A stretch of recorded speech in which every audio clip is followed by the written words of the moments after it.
Udah dong. Oke, assalamualaikum warahmatullahi wabarakatuh. Waalaikumsalam warahmatullahi wabarakatuh. Alhamdulillahirrahmanirrahim. Allahumma sholli ala Muhammad wa ala ali Muhammad. Teman-teman semuanya, jamaah puasa iya.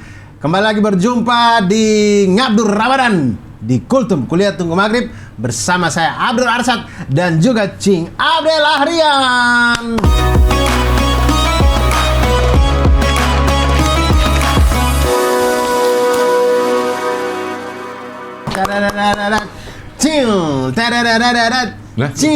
Suci. Gak apa-apa lah kita pakai, kan mulut doang. Karena Ramadan ini bulan yang suci. Bulan iya lagi.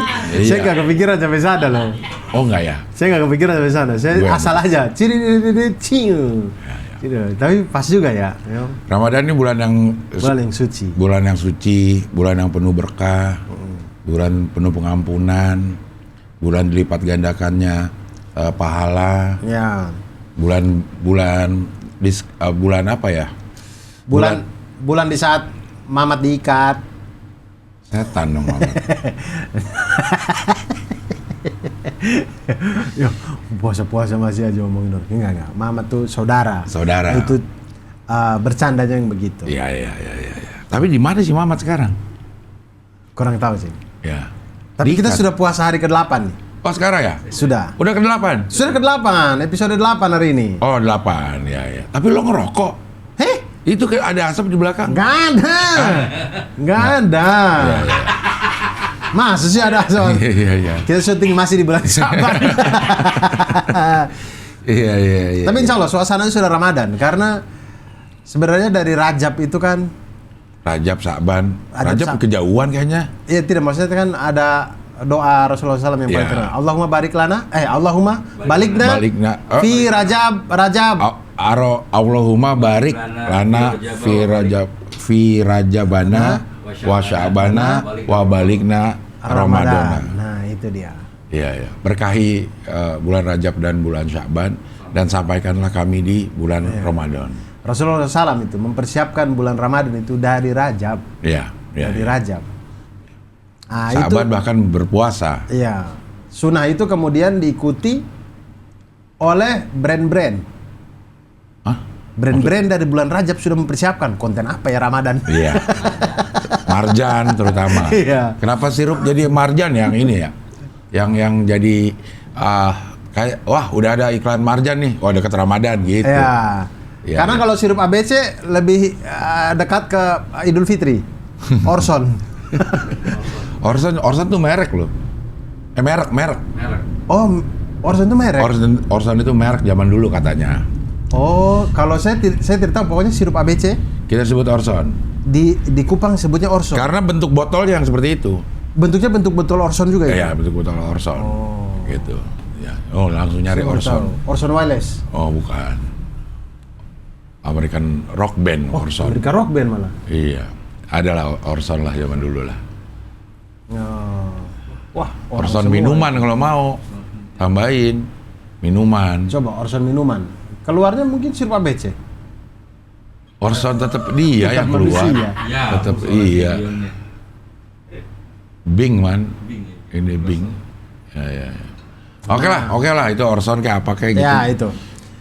Nah, kemudian episode 7 kemarin kita sudah berbicara tentang bagaimana anak angkat mengenai anak yang angkat masuk Islam setelah Sayyidah Khadijah radhiyallahu anha, kemudian masuk Ali bin Abi Thalib radhiyallahu anhu, kemudian masuk lagi Islam Zaid bin Haritsah radhiyallahu anhu. Lalu kemudian teman-teman, dulu kan saya juga dulu berpikir yang pertama tuh Abu Bakar. Yeah. Dari golongan anak-anak yang pertama Ali bin Abi Thalib. Tapi ternyata kemudian dari golongan dewasa itulah yang pertama itu Abu Bakar As-Siddiq radhiyallahu anhu. Nah, sahabat Abu Bakar Siddiq radhiyallahu anhu ini kata Rasulullah SAW ya, dari orang-orang yang Rasulullah SAW sahabatnya Rasulullah SAW ajak masuk Islam ini, didakwahi untuk masuk Islam ini. Abu Bakar As-Siddiq ini satu-satunya sahabat yang dia tidak tanya apa-apa. Nggak pakai tanya, dia langsung terima aja Islam itu. Sebegitu ininya ya orang itu ya. Berarti kita harus melihat sejarahnya tuh seberapa dekat. Iya, saya curiga memang sudah sahabatan. Iya. Sudah sahabatan dan jauh sebelum Rasulullah SAW diangkat menjadi nabi dan rasul, wahyu turun, kayaknya Abu Bakar As-Siddiq itu melihat Rasulullah SAW itu memang sudah sebagai sosok yang memang baik dan sangat bisa dipercaya. Dalam hubungan selama ini tidak pernah berbohong, tidak pernah ini, selalu baik. Jadi begitu ada sesuatu yang disampaikan ya dia percaya, dan ada sesuatu yang harus dilakukan ya dia lakukan. Iya. Sampai termasuk masuk Islam. Iya, lalu kemudian akhirnya disematkanlah gelar As-Siddiq itu kan. Yang dipercaya. Tapi kan dari beberapa yang kita obrolin ya, kayak misalnya lagi ngomongin Zaid, akhirnya kita bisa mengkinikan permasalahan itu jadi anak angkat. Gitu. Ada tauladan yang bisa kita terapkan di masa sekarang dengan mempelajari atau mengetahui sahabat-sahabat Rasul, karena masing-masing kayaknya punya faknya sendiri gitu. Iya. Lo misalnya yang dermawan Utsman misalnya. Abdurrahman bin Auf. Abdurrahman bin Auf. Abu Bakar As-Siddiq juga termasuk Abu Bakar As-Siddiq. Iya. Cuman saking beliau ini terlalu banyak kebaikannya. Iya. Maka kalau dia semua jadi pentolannya, ntar sahabat yang lain jadi tidak ada ceritanya jadi, gitu. Betul. Jadi tanpa mengkerdilkan siapapun di situ, maksudnya jadi Abu Bakar As-Siddiq radhiyallahu anhu ini dimunculkan di sebagai sosok yang lain, sehingga di sosok sedekahnya bisa ada orang lain lagi. Gitu. Iya. Kayaknya dimasukkan ke area yang pokoknya gue percaya apapun yang dikatakan. Karena yang paling menonjol dari segi itu. Pokoknya gue samina watonanya benar-benar. Contohnya itu Abu Bakar As-Siddiq gitu. Nah kalau kita mau tarik ke sekarang teman-teman, artinya Rasulullah SAW itu mengemban misi dakwah dan segala macam itu dikelilingi orang-orang yang luar biasa, yang bisa dipercaya, yang jago-jago dan segala macam. Nah kalau kita mau bawa ke sekarang, artinya kalau kita mau melakukan sesuatu yang baik, yang ini segala macam, orang kepercayaan itu penting. Layaknya Sayyidina Abu Bakar As-Siddiq radhiyallahu anhu ini, kita harus punya orang yang kayak begini gitu. Kalau misalnya teman-teman mau bikin perusahaan mau berdagang, mau bikin karya atau apa gitu, harus punya rekanan lah. Harus punya rekanan yang mumpuni, yang bisa dipercaya. Samina wa ta'na. Bisa memberikan masukan. Iya. Atau pada saat kita ada di posisi ini, mati lagi man. Ada di posisi TV. Tapi kameraman. Aman kamera. Ada di posisi Abu Bakarnya. Kalau lo berkongsi misalnya sama orang yang kasih lo kerja atau memberikan lo kepercayaan, ya amanahnya harus dijalankan. Dijaga. Gitu. Sini man. Lewat dia. Nah, dah. Sudah tuh. Dah. Iya. Oke. Dan kemudian betul kata Cing Abil tadi. Artinya kita ambil juga dari kita sebagai posisinya Abu Bakar As-Siddiq radhiyallahu anhu. Jadi kalau kita mau kalau kita bermitra dengan orang, kita bekerja dan segala macam, jaga amanahnya segala gitu. Macam. Sehingga orang bos kita lah gitu. Kasih sesuatu itu pekerjaan akan jadi ringan karena udah percaya 100%. Lo lakukan ini, lo akan total melakukannya. Kalaupun gagal berarti ada sesuatu yang memang harus diperbaiki sama-sama. Gitu. Ya pokoknya begitulah teman-teman. Segala macam ada ibrohnya.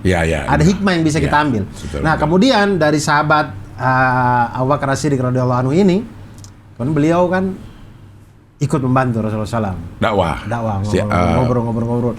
Kemudian muncullah orang-orang lain yang masuk Islam tuh. Pada zaman itu masuk sampai kemudian Utsman bin Affan radhiyallahu anhu. Termasuk dari hasil dakwahnya Abu Bakar As-Siddiq. Makanya Utsman bin Affan semenjak beliau masuk Islam sampai beliau meninggal, pahala itu dipanen sama Abu Bakar As-Siddiq radhiyallahu anhu itu. Iya, dan banyak istilah itu as-sabiqunal awalun. Sahabat-sahabat di zaman awal. Nah, ini tuh pahala-pahalanya dipanen semua nih sama Abu Bakar As-Siddiq radhiyallahu anhu nih. Apalagi kalau ada kisah yang Utsman itu yang dia beli sumur Yahudi. Itu Utsman ya. Beli sumur Yahudi, habis itu dikasih aja airnya gratis buat orang-orang. Buat orang-orang. Iya. Itu Itu juga pahalanya nih Abu Bakar As-Siddiq. nggak habis-habis nih. Maksudnya nih gara-gara orang itu ada orang haus misalnya kayak gitu ya. Orang haus atau perlu mandi, perlu apa untuk berangkat kerja pakai sumur itu. Dapatnya tuh berangkat kerja dia dapat lagi pahala dari situ. Itu ke Utsman ke Abu Bakar. Iya. Banyak banget iya. Banyak. Banyak. Itu kalau kata Ustadz Khalid Basalamah itu ya, dalam agama itu kalau kita lakukan ikhlas apa saja kita tidak tahu nanti tuh kita panennya tuh Dari mana? gitu. Iya. Kayak misalkan Bilal bin Rabah gitu. Bilal itu dibayar sama Abu Bakar As-Siddiq kan. Dibebaskan. Iya.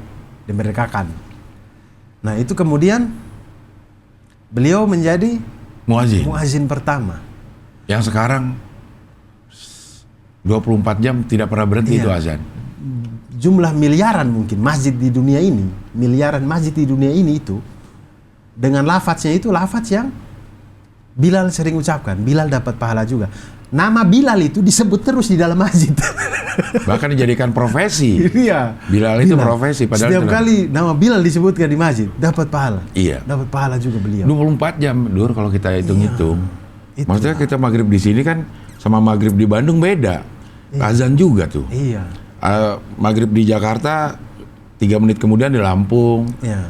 1 menit kemudian Saya di pernah nonton, saya lupa nama channel YouTube-nya apa, tapi dia menggambarkan bagaimana bumi berputar dengan perubahan waktu dan segala macam. Ternyata selama 24 jam itu azan selalu berkumandang. Iya, betul. Di bumi ini. Karena begitu habis azan duhur di Pasar Minggu, la ilaha illallah, begitu langsung Allahu Akbar di Pasar Pulau Senen. Gadung mungkin. Pasar Senen dong. Pasar Senen Iya. gitu. Kan habis Minggu Senin. Ya. Pasar Senin Selasa. Pasar Rebo. Pasar Selasa yang nggak ada. Pasar Selasa nggak ada. Nggak ada. Lo pernah dengar pasar Senin pernah? Pasar Senen ada. Pasar Minggu ada. Pasar Rebo Pasar Rebo ada. pernah dengar? Pasar Kemis Nggak tahu. nggak pernah dengar? Ada emang. Ada. Pasar Jumat Pasar Jumat emang ada. ada, pernah dengar ya? Pernah dengar nggak pasar Jumat? Pernah. Pasar Sabtu? Enggak. Selasa sama Sabtu. Kenapa tidak ada pasar di situ? Ya 5 hari udah jualan, Selasa Sabtu libur lah. Emang PNS doang libur 2 hari. Iya kan maksudnya yang dagang di pasar Minggu sama pasar Senin kan nggak sama. Masa dagang pasar Minggu besok kita pindah ke pasar Senin? Ya enggak lah. Ya dia dagang-dagang terus, Cing. Habis juga ada Ya waktu kan untuk dia pedagangnya pulaan lah. bukan sendiri. Maksudnya, pedagangnya masa pindah-pindah. Pedagangnya kan daerah situ doang. Pasar Selasa yang pernah dengar gue. Kalau pasar Sabtu pernah dengar. Kalau pasar Selasa gue. Lo pasar Kemis termasuk gak pernah dengar? Ya, pasar Kamis, pasar Jumat. Pasar Jumat gak ada? Nggak pernah juga. Ada itu. Lumayan ngetop lah. Pasar Kemis, pasar Jumat. Ya. Nah, kemudian, itu tadi. Dari Abu Bakar As-Siddiq radhiyallahu anhu. Kemudian masuk, sampai kemudian ada sahabat namanya Sa'id bin Zaid. Ya. Siapa dia? Sa'id bin Zaid adalah suami Dari Fatimah binti Khattab. adiknya Umar bin Khattab. Saudari, saya tidak tahu adik atau Sister kakak. lah ya, sister ya. Iya, Entah adik adik. kayaknya ya. Adik. Kayaknya adik deh. Adik Adik. dari Umar bin Khattab radhiyallahu anhu. Nah, jadi Umar bin Khattab radhiyallahu, saya tuh kayak 4 sahabat Khulafaur Rasyidin ini keren-keren.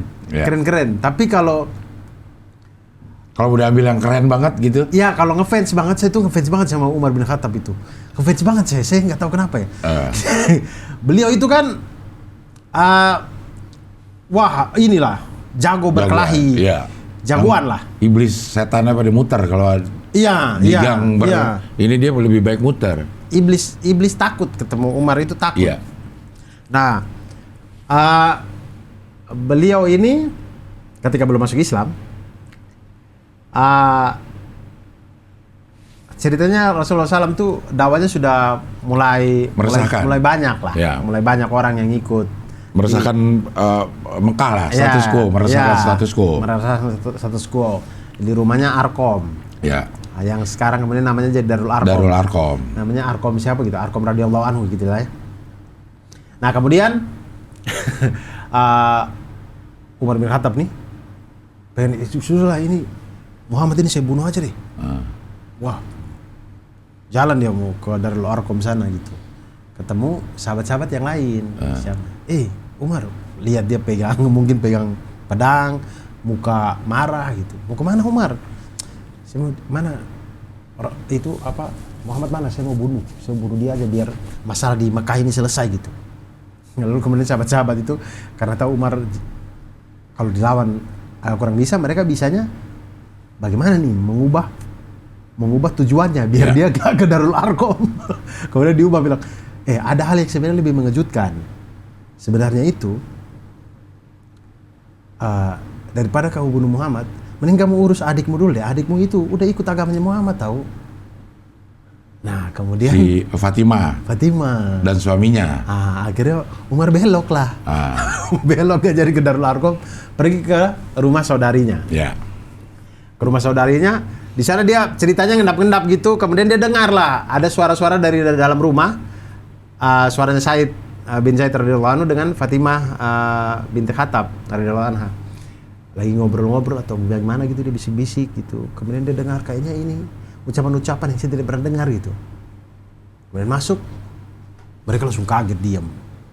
Berdua ini diam. Terus semua marah-marah, coba apa yang kalian ngomong-ngomongan tadi? Enggak ada kok. Dipukul lah si Said bin Zaid ini. Ustaz ya. Dipukul sama Umar, dipukul. Apa itu segala macam. Kemudian Said bilang, ya kami memang sudah masuk Islam. Ya bagaimana pendapatmu seandainya kalau memang kebenaran itu nggak ada di agamamu gitu. Waktu dipukulin dia, ampun bang gitu nggak ya? Karena dia abangnya kan? Iya. Abang iparnya. Tapi saya yakin bahwa kenapa para sahabat yang di Darul Arqam itu bukan memutarbalikkan, tapi membuat Umar berbelok ke rumah adiknya, karena sahabat pada tahu kalau Fatimah dan suaminya tidak mungkin dibunuh Umar. Ya. Dipukul iya, tapi dibunuh tidak mungkin. Ya. Tapi ya, kalau diloloskan sampai ke Darul Arqam, bisa saja. Ya. Mungkin Rasulullah SAW karena kepanakan kenapa? Ya. Dalam pemikirannya sahabat pada waktu itu. Ya namanya sudah skenario-nya Allah Subhanahu wa taala ya. Ya dipukul lah, ampun bang, mungkin saya juga tidak tahu ya. Iya, pasti ya. Tapi ini orang dengan keimanan sih. Iya. Keimanan yang ini ya, udah nggak mikir ini segala macam gitu. Lalu kemudian akhirnya dia mintalah, coba itu, mana itu? Mungkin ada di pelepah atau apa mereka tulis itu. Surat Toha ayat 14. Di suhuf istilahnya tuh. Suhuf apa lembaran-lembaran pelepah-pelepah gitu atau apa gitu. Kemudian kata Fatimah, adiknya beliau, nggak bisa, kamu belum berudu, kamu belum suci, nggak bisa kamu baca ini. Akhirnya Umar mandi dong. Umar mandi, bersuci, diajarin. Mandi bersih. Kemudian datang, dia baca ayat 14, dibacakan. Surat Al-Ahzab. Surat Al-Ahzab. Ya. Ayat 14. Al-Ahzab Toha. Surat Toha. Surat Toha ya. Soal azab yang tadi ya, yeah. Masalah hukum waris ya. Nah itu ini nih saya bisa paham sih bagaimana perasaannya. Saya bukan tidak bisa paham, tapi saya mencoba merasakan bagaimana perasaannya Umar bin Khattab radhiyallahu anhu ketika membaca ayat ini. Jadi ayat ini itu seolah-olah ini kalimat yang, bayangkan kita selama hidup tidak pernah mendengar kalimat yang akan kita baca ini. Ya. Seumur hidup kita. Lalu kalimat ini Allah itu langsung kayak ngomong. Dia tidak memakai kata ganti orang pertama tunggal seperti kalau kita biasa, tapi langsung kayak saya Abdur, saya bicara dengan kau, gitulah. Ya. Makanya getarnya minta ampun sih ini. Sungguh aku ini Allah, tidak ada Tuhan selain aku. Jadi kayak Allah tuh lagi ngomong sama Umar gitu. Maka sembahlah aku dan laksanakanlah sholat untuk mengingat aku. Nah ini apa zaman dulu maksudnya dengan sesembahan mereka yang kayak berhala-berhala kayak gitu tuh nggak ada kayak gini kali hidup ya. Maksudnya inilah kata Uzza gitu, misalnya gitu. Nggak ada. Nggak ada kali Nggak ya. ada. Makanya dia, loh ini kayaknya sesuatu yang baru. Nggak ada, karena mereka itu sumpah pun mereka pakai demi Allah, Ya, demi Ibrahim, demi Ismail. demi Uzza juga ada. Iya, Iya. demi Lata, demi Uzza juga ada. Cuman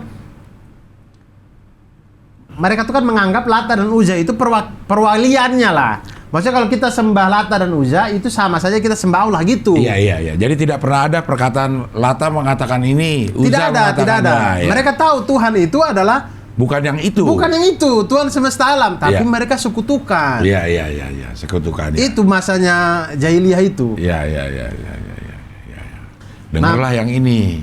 Nah, ayat Quran itu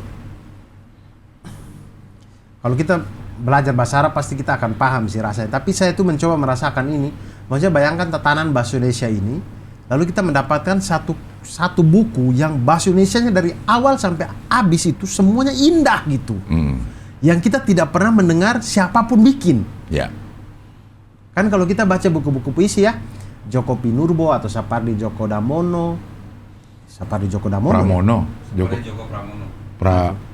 Ya, Pak Sapardi Sapardi lah. Pak Sapardi, Aan Mansur.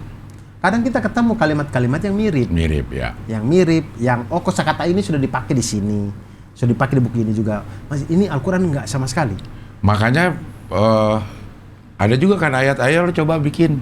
Iya, Al-Fil contohnya. Iya, coba lo bikin satu surat aja, nggak usah satu ini yang bisa menandingi bahasa dari Al-Quran. Nggak ada yang bisa. Nggak ada. Dan itu salah satu yang bikin sahabat Amr bin As itu, Amr bin As kan penyair. Jadi ketika surat Al-Fil turun, ada orang lain kan mereka masih sama-sama belum masuk Islam. Ada orang lain yang mencoba membuat seperti Al-Fil itu, tapi jatuhnya rimanya jelek, artinya jelek juga gitu. Iya. Lalu kemudian Amr bin As karena seorang penyair dia tahu ini nggak mungkin buatan manusia, ini terlalu bagus ini. Itu salah satu yang membuat dia mulai kayaknya saya masuk Islam deh. Kayaknya saya akan masuk Islam. Dari keindahan kata-kata ya. Dari keindahan kata-kata. Ya kalau kayak yang kemarin ramai di Twitter. Asma Liberasi. Kalau buat gue mah, biasa aja, nggak terganggu gue dengan kata-kata saya itu. juga tidak terganggu. Saya biasa aja. Kayak saya tidak tahu kenapa orang-orang terganggu dengan itu ya. Karena dia mengerti kali. Sama halnya seperti penyair yang mengerti pilihan kata ini nggak mungkin disandingkan. Iya. Gitu. Nah begitulah kemudian Umar bin Khattab getar lah di situ. Ya. Dia nangis, kemudian dia minta untuk antar saya ke Rasulullah SAW. Ya. Mau ngapain? Saya mau masuk Islam. Dia Dia minta diantar. Dan lalu kemudian Sa'id bin Zaid dia mengatakan, seandainya benar kamu mau masuk Islam, maka inilah doanya Rasulullah SAW yang terkabul. Dua Umar itu? Betul. Karena sebelum itu Rasulullah SAW itu pernah berdoa untuk, ya Allah kuatkanlah agama ini dengan salah satu dari dua Umar. Iya. Yang pertama itu, ya udah saya sedih lagi. Yang pertama itu ada dua Umar yang jago kan di Mekah itu. Umar bin Khattab, satu lagi Ammar bin Hisham. Ini Umar juga nih. Iya. Nah, dia tuh Abu Jahal. Jadi Rasulullah SAW itu minta kuatkan agama ini dengan salah satu dari dua Umar ini. Nah, ketika Umar bin Khattab mau masuk Islam, Sa'id bin Zaid itu merasa bahwa ini nih Umar yang terjawab dari doanya Rasulullah itu.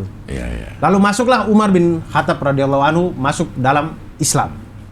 Dan ketika Umar masuk dalam Islam, yang lain itu sembunyi-sembunyi, Umar itu langsung pengumuman. Emang dia ini ya, jawara. Iya. Orang Betawi itu jawara. Jawara, ya? udah. Jawara. Gue pengen ini ya udah. Iya. Nggak ada sembunyi-sembunyi. Iya. Gue pengen ini, gue pengen itu. Ngomong aja udah. Iya, waktu masuk Islam mengumumkan, waktu hijrah mengumumkan, pokoknya tidak takut apapun. Iya. Umar Waktu bin mau Khattab. ngebunuh juga. Mana? Mau ngapain? Mau gue bunuh. Gitu. Memang luar biasa. Ini salah satu sahabat yang kerasnya minta ampun, tapi begitu masuk Islam tuh lembutnya minta ampun. Ya. Saya pernah saya baca di Twitter kalau tidak salah thread, orang bikin thread atau di Instagram gitu ya. Katanya dulu tuh ada utusan dari Romawi atau dari mana gitu. Zaman khalifahnya Umar ini. Utusan dari Romawi datang ke Madinah cari khalifah kalian siapa nih? Ada surat nih. Dari ini gitulah. Ada surat atau dia mata-mata atau bagaimana gitu. Maksudnya suruh pelajari itu dia. Dia carilah, khalifah kalian mana? Ketemu masyarakat. Khalifah kalian mana? Khalifah? Ada di sana di bawah pohon kurma gitu-gitu. Terus dia jalan, ini yang mana khalifahnya? Dia dapatlah satu orang lagi tidur di bawah pohon kurma dengan tongkat doang. Iya. Dengan tongkat pakaian lusuh. Nah, aku pernah baca juga kayak. Nah, itulah Umar bin Khattab radhiyallahu anhu lagi tidur siang. Iya. Lagi istirahat. Kayak nggak pantas nih orang jadi Iya, terus gitu. dia mikir kayak, ya ampun, ini khalifah yang ditakut-takuti sama semua orang ini. Lagi slow di sini, nggak pakai Rubicon loh. Nggak pakai pas pampres, nggak ada. Nggak ada, sendirian aja di situ. Anaknya juga nggak flexing. Nggak ada. Ya. Abdullah bin Umar, ibnu Umar itu nggak ada flexingnya. Iya. Nggak ada, sejago itu. Yang ini apa yang Sungai Nil? Kisah Sungai Nil yang dikasih surat. Oh, saya tidak tahu. Pada saat itu di Mesir itu masih ada tradisi kasih surat lewat sungai. nggak ngorbanin orang. Oh, melarung orang. Supaya tetap mengalir gitu. Oh, oke. Masa nggak pernah denger sih? Terus ada ini zaman Khalifah Umar ini. Iya. Terus coba kalau nggak salah ya, kasih surat ke Sungai Nil. Ini Mas pesanannya. Sebelum saya makan, halal gak nih? Ya halal dong. Itu nggak lihat logonya. Kalau halalin anak bapak, boleh. Nah itu yang susah. Yang gampang urus sertifikat halal di BPJPH. BPJPH. Iya, Badan Penyelenggara Jaminan Produk Halal. Oktober 2024, kalau produk makanan, minuman, jasa penyembelihan, dan hasil sembelihan belum bersertifikat halal, siap-siap aja kena sanksi. Segera sertifikasi halal. Halal itu baik, Halal itu sehat. Ini udah mulai resah nih praktek ini orang-orang Mesir itu. Gitu. Terus dia ke Khalifah Umar kasih tahu kayak gini. Karena pada saat itu kering. Terus dia bilang ini karena belum ngorbanin perempuan apa-apa ya, gitu. Belum ngorbanin manusia nih. Iya gitu. Ngadu ke Khalifah Umar. Yang nulis surat tuh buat Sungai Nil. Taruh di Sungai Nil gitu. Suratnya bacanya begitu tuh.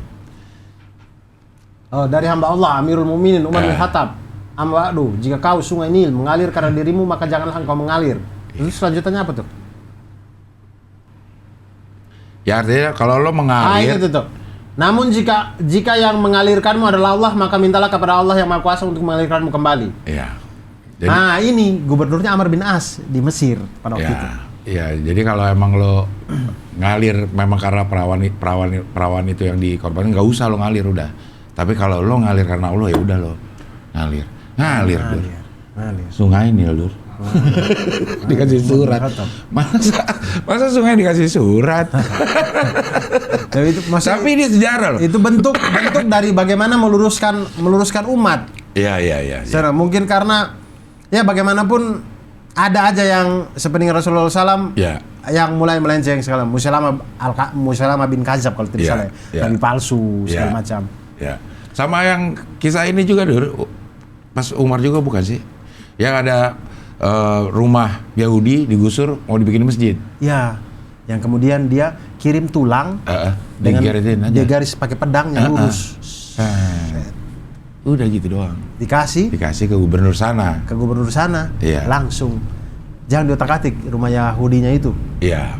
Karena melanggar aturan sebenarnya. Karena tidak disepakati dengan akad yang benar.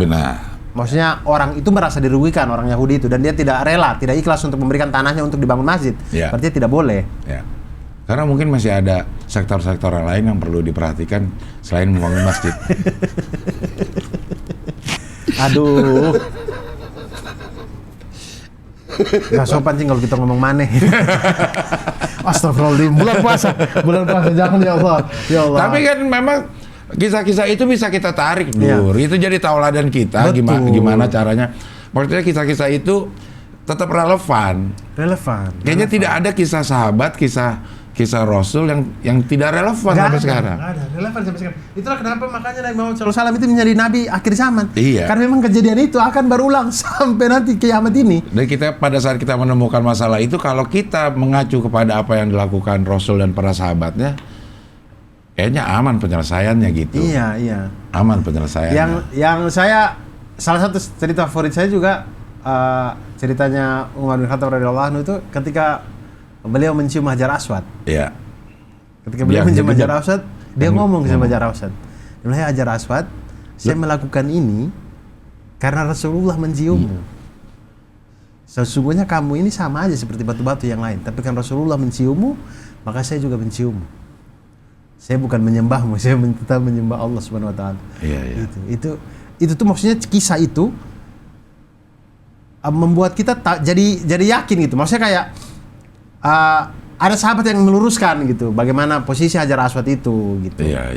Karena sudah mulai meresahkan karena pada saat itu orang kayaknya memang pengen seakan sebuah kewajiban. Iya. Seolah-olah kayak kita tuh sembah batu. Iya. Bukan. Hajar Aswad pernah copot dari situ kan? Pernah copot terus dibalikin lagi ke Ka'bah. Aduh, kisahnya gue lupa dah. Nanti kita cari-cari itu ya. Iya. Jadi Hajar Aswad itu dulu warnanya putih katanya. Warnanya putih karena dosa-dosa manusia akhirnya jadi hitam. Terus yang dulu pernah pecah terus disatuin lagi sama perekatnya emas. Jadi makanya ada ini kalau nggak salah ya. Iya. Terus ini juga kalau saya tidak salah, teman-teman mohon koreksi kalau saya keliru. Di zaman Khalifah Umar bin Khattab radhiyallahu anhu itu juga dia memotong pohon yang Bayat Aqobah gitu. Iya. Waktu perjanjian Hudaybiyah. Iya. Jadi perjanjian Hudaybiyah itu kaum muslimin dibaiatkan sama Rasulullah SAW untuk taat. Untuk taat karena perjanjian Hudaybiyah itu banyak yang menganggap bahwa waduh ini merugikan kita nih. Iya. Tapi kan sudah baiat tadi, akhirnya jadi Bayat Aqobah di situ tuh. Nah, itu di bawah pohon. Nah, sepeninggal Rasulullah SAW orang berangkat haji itu, kan pada waktu itu kan berangkat mau haji kan, tapi tidak nggak jadi. Ya. Di Hudaybiyah kemudian langsung pulang kan. Ya. Nah, orang-orang mampir-mampir ke pohon itu berdoa. Di zaman Umar bin Khattab dipotong pohonnya. Pohonnya dipotong. Bukan karena tidak menyayangi tanaman, bukan, tapi karena memang itu membawa mudarat. Membawa mudarat. Iya. Banyak orang yang kayak hampir kayak menyembah itu, mengkultuskan. Iya, jadi bukan tidak menyayangi tanaman, bukan. Iya, Jadi kan kalau di hutan gitu ya, yang dikultuskan kan pasti satu pohon kan, tidak mungkin 1000 pohon kemudian 1000 pohon kita potong, tidak. Ada satu pohon pasti yang dikultuskan. Nah, biar tidak menimbulkan fitnah, potong aja. Gitu. Ya.